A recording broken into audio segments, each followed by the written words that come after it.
Well, I guess now that I've seen it, I should do a part two.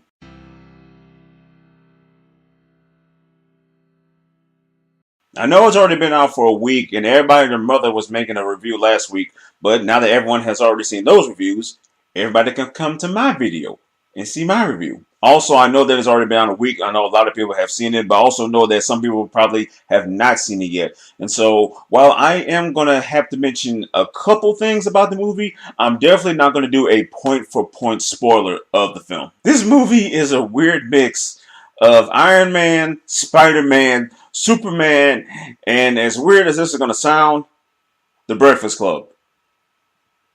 I'm not even kidding when I say that. I gotta say, I was actually pleasantly surprised by this movie. Now, when I did my video a couple months ago about it, by the way, if you haven't seen that yet, I suggest you go look at that first before you look at this one. The link in the description will be down below. But anyway, when I made that one, I didn't expect to like the movie as much as I did, but at the same time, I also didn't expect to really hate it. The only real problem I had in the beginning was, the trailer made it look cool. I'm not gonna lie, the trailer made it look awesome. But the only thing about it was knowing that it was based off Mighty Morphin Power Rangers and all the changes that they made.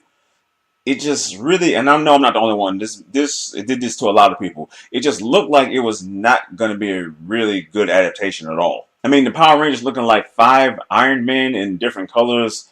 The changes they did with Rita, which if you saw my first video, you saw that I didn't really have a problem with that, and I still don't. But my biggest issue though was the changes they made to Alpha and just how terrible that design looked when we first found out what he was going to look like. But now that I've actually seen the film for what it was, I can say that the changes really were not that terrible. The Power Rangers still look like five Iron Men in multicolor, but in the film, they actually look really, really cool. They actually look like some armor that you would actually want to have. Matter of fact, it almost put me in the mind of the 1995 film when they had the metallic armor. Now, obviously, the difference is when they had the armor in 1995, it still looked like the armor that we were used to, just in metallic form. Another thing that I was kind of iffy on was the nationalities of the Rangers themselves. Like, I didn't know how I was going to feel about Billy being black, about Zach being Asian, and about Trini being whatever nationality she was. I'm not gonna lie to you, I have no idea what nationality that girl is. But I was even able to look past all that because I'm not gonna lie, all those actors, particularly the guy that did Billy,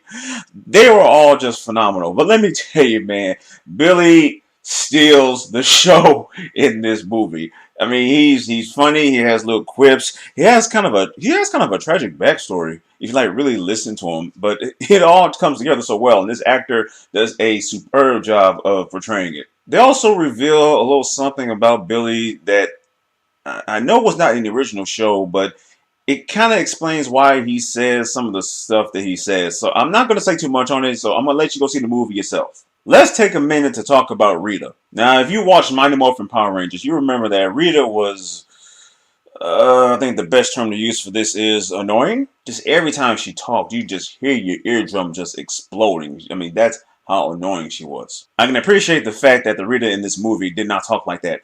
But there's another thing about Rita that they made a drastic change on, and my lord, she was a badass. Rita in Mighty Morphin Power Rangers never actually went down to Earth to fight the Rangers herself. The Rita in this movie holds her own quite well against the Rangers. Beats their asses at some point, actually. There's also another little scene where she kind of captures them before they become Rangers, and that's a whole other thing right there that I'll discuss. And she does something to one of them that I totally didn't see coming. That's another thing I'm not going to mention. I'm going to let you see the video yourself. The video, good lord. I'm going to let you see the movie yourself. Now, as I had just mentioned, I say that Rita does something to one of the Rangers before they officially became Rangers.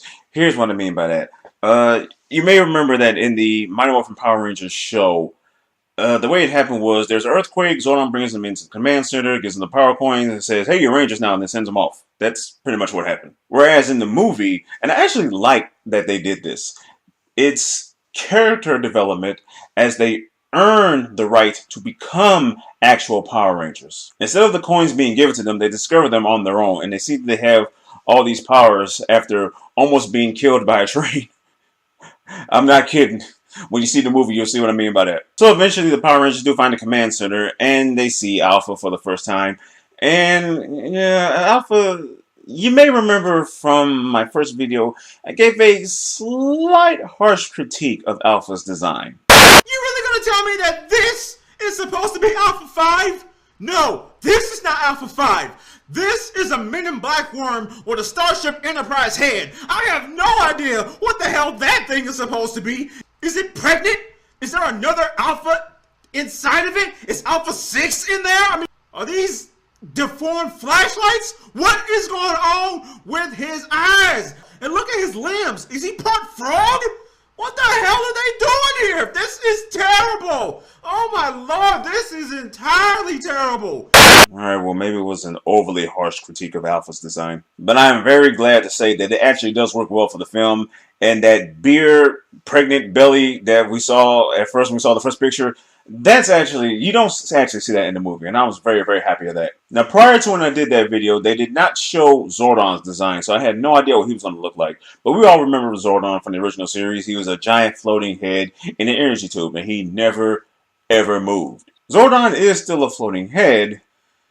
Only thing is, he's able to travel through this wall. And this wall that went from this side over to this side. And that's what it was. He was not in an energy tube. He was able to move. I mean, I'm not going to say like move like a regular person, but the head, like I said, the head went from this side to that side. You had to see the film to understand it. As I said earlier, the Rangers have character development in this movie, and I was actually able to appreciate that one very much. In the original Mighty Morphin Power Rangers, you just saw these 5 people, and you didn't know jack shit about them, and they just kind of got thrown into these multicolored suits and were told to fight evil. That's all we knew about them, just what we saw there. Whereas in this movie, it actually takes the time to give the backstory of each Ranger. And I gotta tell you, I absolutely love that part. There's a campfire scene in particular that I absolutely thought was beautifully done. And go see the movie if you haven't seen it. I'm telling you, go see the movie. The one thing that I didn't like about it is that it took a good long time, and I mean long time, before we finally saw them morph into Power Rangers. Aside from the character development, what I also appreciate is the fact that Zordon put them through training. In the original Power Ranger show, everyone just automatically knew how to fight as soon as they put the suit on. Now, I already knew that Trini knew how to fight, Jason knew how to fight, and I guess, well, yeah, Kimberly knew how to fight as well, and Zach was kind of like fluid in his motions, and I guess he could kind of transfer that to fighting as well. But we all knew that the Billy of the old show couldn't fight for shit. And yet somehow when he morphed into the Ranger, he just automatically knew how to fight. I mean, that part never really made sense to me, even back when I saw it as a kid. But in this movie, Zordon actually puts them through some fighting training to, you know, elevate their skills. He has them fight these, I guess, holographic images of... Okay, I wasn't going to mention this, but I guess I'll go ahead and mention it. I'm guessing these are the putties of the film, because the putties that we know back in the day, you know, they looked a certain way.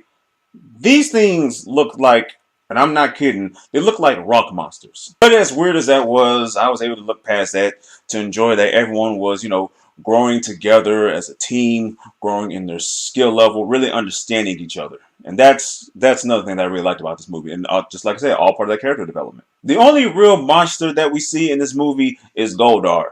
And it's kind of weird how Goldar gets formed. Rita is going to every place where there is gold, and she's just collecting it to, I guess, help build up her Goldar monster. I do like the part where there's a part in there where Rita actually says, "Make my monster grow!" And I like that. I thought that was a great nod to the old show. There's actually several nods to the old show in this movie. Like the point where the Rangers finally put on their Ranger costumes.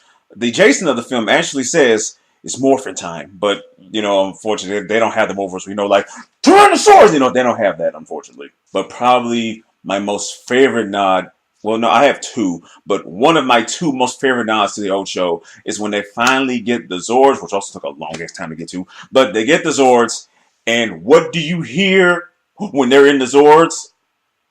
You hear the classic Mighty Morphin Power Rangers theme. Not the one used from the show, but the version used in the 1995 film, which is pretty much the one they used from the show, just elevated a little bit. But it was so awesome hearing that music. I'm still not trying to say too much about this movie, but I feel like I have to say more. because there's a point where it looks like Goldar is about to defeat them, and they're all looking at each other like this is it. Like, have you ever seen Toy Story 3? And when they're all in that incinerator thing and they're trying to get out, but they eventually see that they're not going to get out, and they all just look at each other with, they just look at each other. I'm sorry, but just thinking about it, when I saw that part, I damn near cried. 1 minute, please.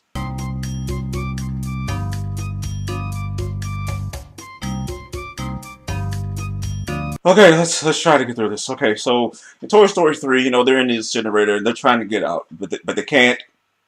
So they all look at each other like, this is it, and they start holding hands, and they're just awaiting death.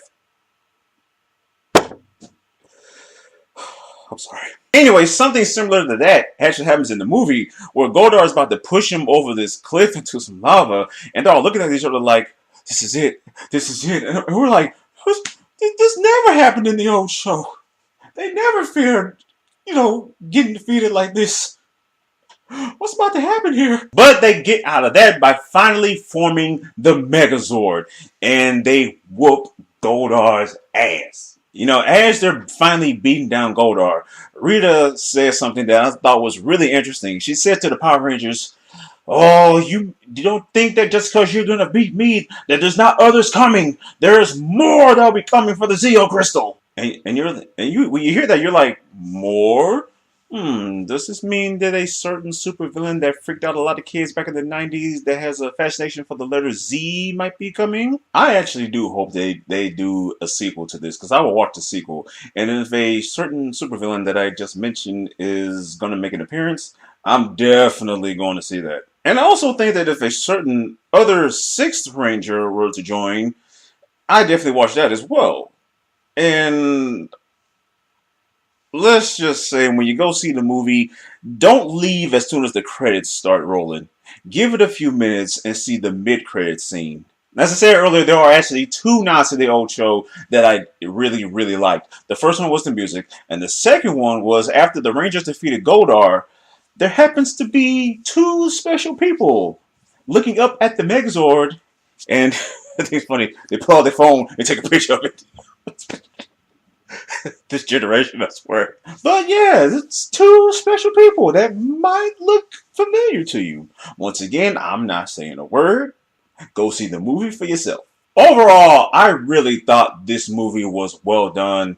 It was just so entertaining to watch. So this also just kind of, it brings up that old saying, never judge a book by its cover. A lot of us fans of the old show thought this movie was going to be just pure garbage, and I'm sure that some people it probably was, but that's probably because they really did not give it the chance that it deserved. I gave it the chance it deserved, and I tell you, my my thoughts on it changed completely. I freaking love this movie. I really suggest that if you have not seen Power Rangers, go see it. I'm so serious. You need to go see this movie.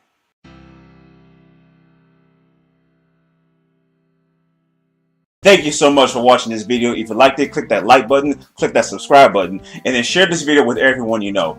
Now, if you have seen the Power Rangers movie, why don't you go ahead and say in the comments below what your favorite part of the movie was. If you've not seen it yet, you can mention that you haven't seen it yet, but I urge you, please go watch this movie. You will not be disappointed. Coming from a fan of the original Mighty Morphin Power Rangers, trust me, you will not be disappointed. And I will see you for the next one. Peace.